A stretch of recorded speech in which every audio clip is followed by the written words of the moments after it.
Hello, and welcome to the Wells Family Journey. Read a little bit out of this book that I picked up. It is a book by, I want to say, Anne Rule. Nope, I'm sorry, Leslie Rule. There we go, you can see the whole thing. So, it's called True Stories of Spirit Encounters, Ghosts Among Us. By Anne Rule, written by Leslie Rule. All right. So on the back, it says, "Do you believe in ghosts? Whether you are a believer or a skeptic, the stories of the supernatural and ghosts among us, true stories of spirit encounters will keep you riveted. Macabre and fascinating, Leslie Rule's latest book offers true life haunting accounts of eerie visitations and paranormal experiences, along with artistically shot black and white photographs of haunted sites. The personal first-hand reports and chilling full-length stories explore mysterious events across the country, from Nantucket Island to San Antonio to Hollywood. Events that the reader will find hard to pass off as a mere coincidence. Leslie Rule, daughter of true crime author Anne Rule, has had a lifelong fascination with the paranormal. Her previous writing success includes Coast to Coast, Ghost, 2 suspense novels, and more than 50 feature articles in national magazines. Her photography has appeared in the New York Times, the Chicago Tribune, and Cosmopolitan. All right. So that's about this book, Ghost Among Us.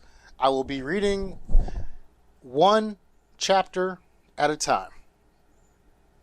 Give you all a little bit more to come back for. So hopefully you would like my reading of this book, Ghosts Among Us by Leslie Rule.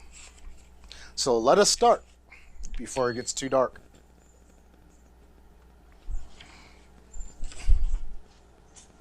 This book is for Teresa Grandin Garcia, my friend for over 3 decades. She has shown amazing strength and optimism in her recent struggle with cancer. Teresa, may you grow stronger every day.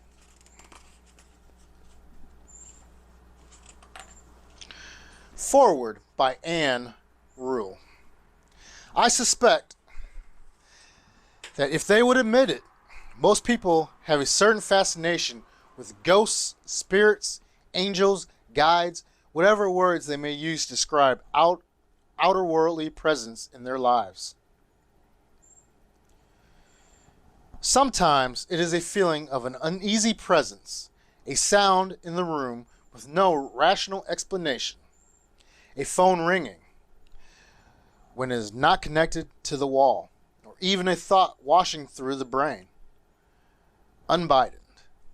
For over 30 years, I have researched and written about the lives of people I don't know, that I could never know. The subjects of the 23 books and over 1,000 articles I have written are dead, and almost all of them died violently.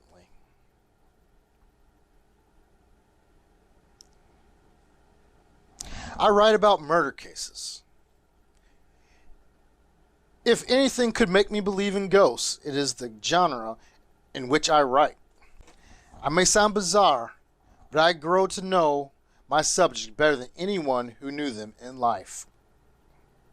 I have heard homicide investigators say the same thing.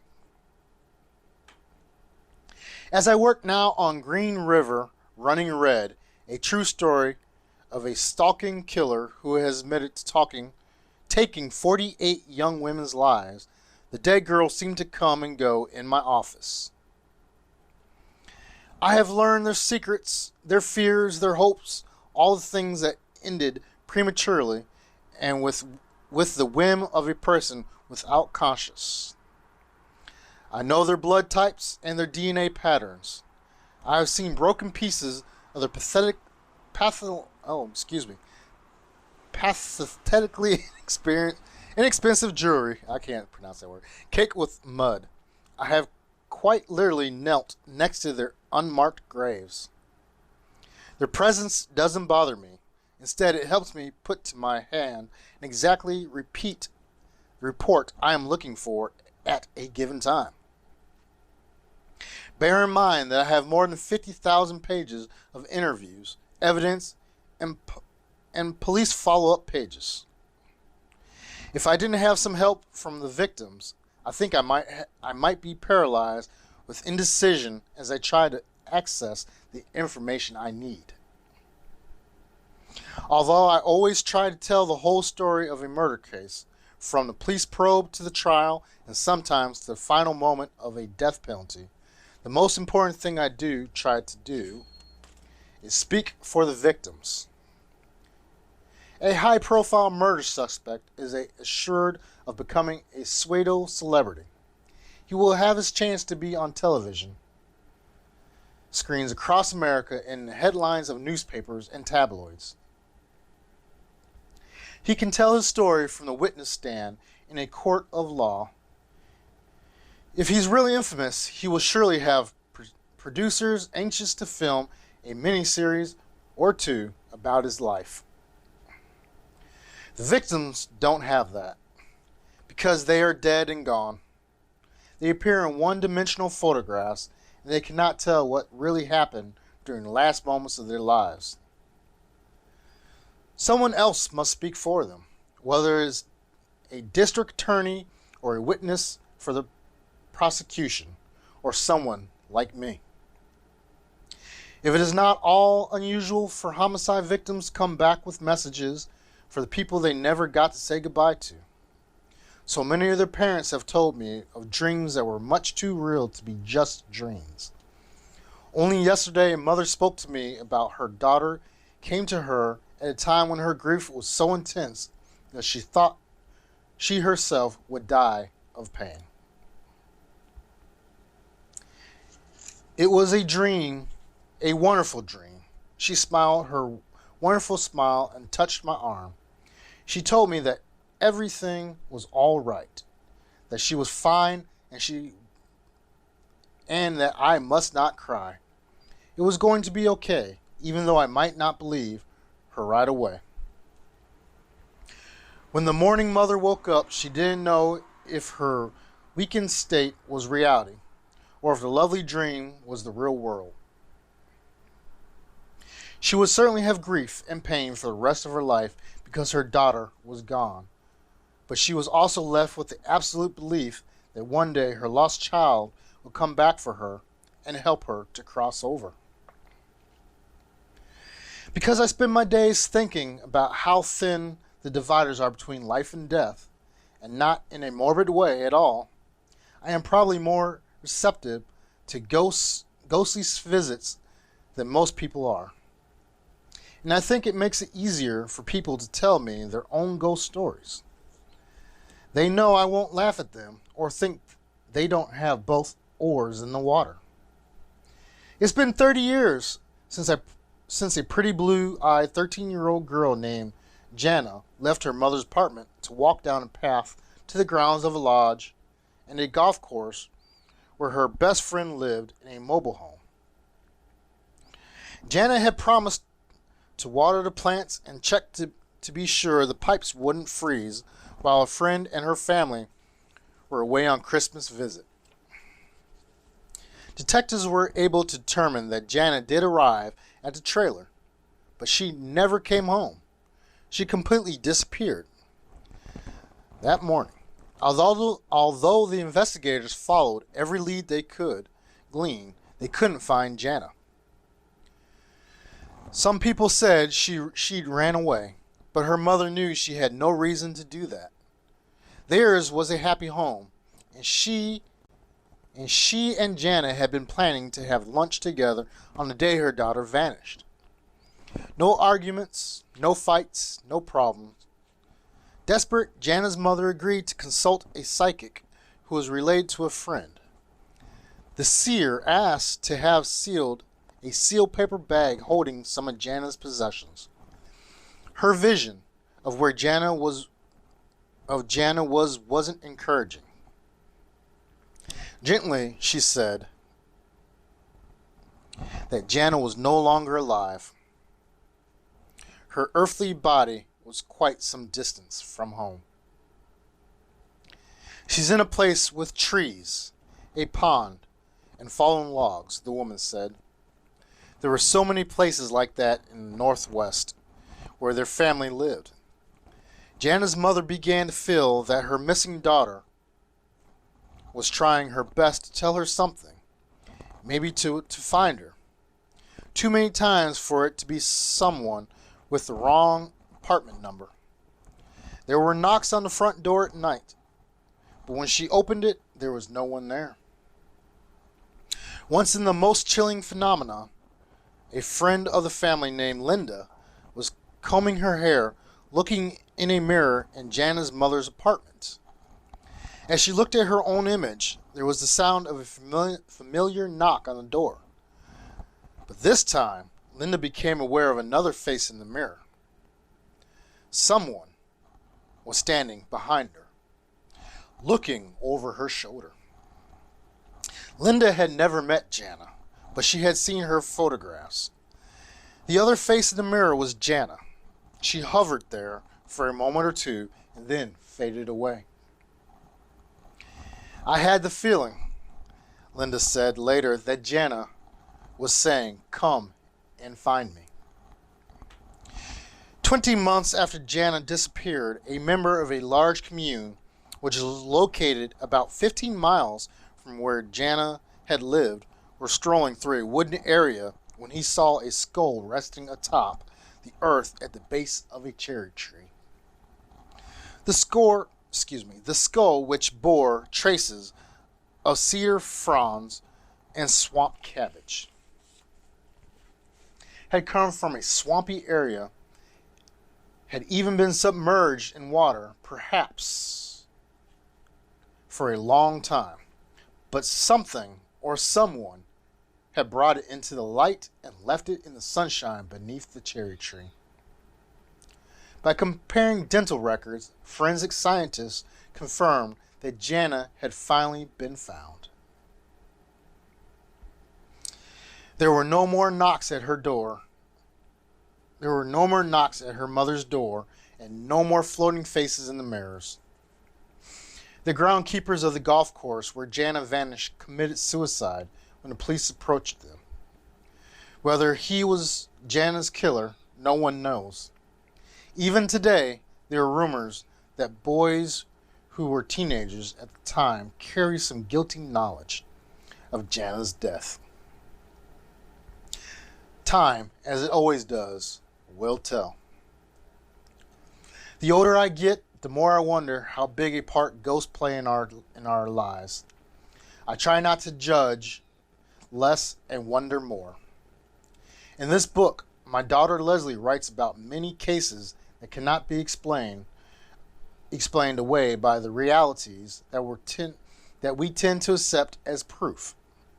Some things simply cannot be proved.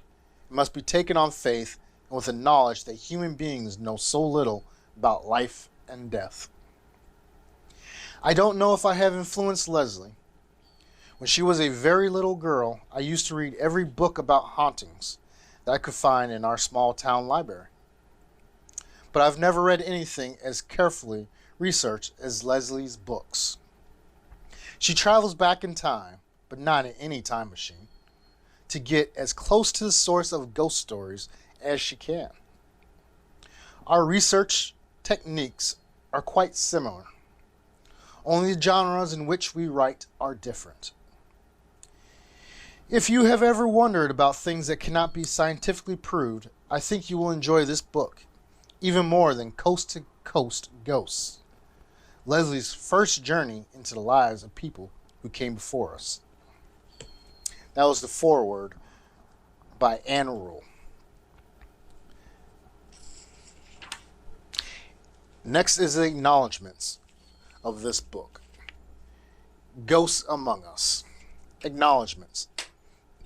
When it comes time to write the acknowledgments page, I always wish I had 10 pages of space so I could put down the name of every person who was ever nice to me. My wonderful editor, Jennifer Fox, however, would probably frown upon it if I cut into the ghost stories to fill this book with thanks. So let me begin by saying that people I am thanking here are currently in my life, and they affect me day to day to my day-to-day outlook. Please do not feel I have forgotten you if you do not find your name here. Others who deserve thanks are mentioned within the pages of this book. So consider yourself automatically acknowledged. I've now done 2 books with my astute editor, Jennifer Fox, and I hope we will do many more together. I thank her for her enthusiasm, patience, and wise direction. And of course, I thank my agent, Sherry Bykowski, who has proved she is a genius with words by not only authoring 12 books, by winning Scrabble championships, and impressive sum on TV's famous Wheel of Fortune. I am so happy to have met the Scott family in 2002, the most creative family I know, though most of them do not share my philosophies on ghosts. They have inspired me with their talent and friendships. Excuse me, I lost my place. My friendships. Thanks to the whole Scott family, and in particular Florence Scott, Glenn Scott, Deb Gott, Luke Short, Jake Gott, Lori Gott, Meredith Scott, and Vanna Mae Scott. Thanks to Anne Rule for passing along her writing genes and for being a continual source of support. And thank you to the author Donna Anders, who was like an aunt to me. During my travels to ghostly places, I've made a number of friends. Some have proven to be diligent researchers, diving into the mysteries that swirl around the ghost stories. Thanks to Kate Kaiser and Alex Kaiser for your research assistance, and thanks to Anita Deutschko and Amy Deutschko, who not only scrutinized reels of newspaper microfilm, but also chauffeured me around St. Louis and treated me like a queen.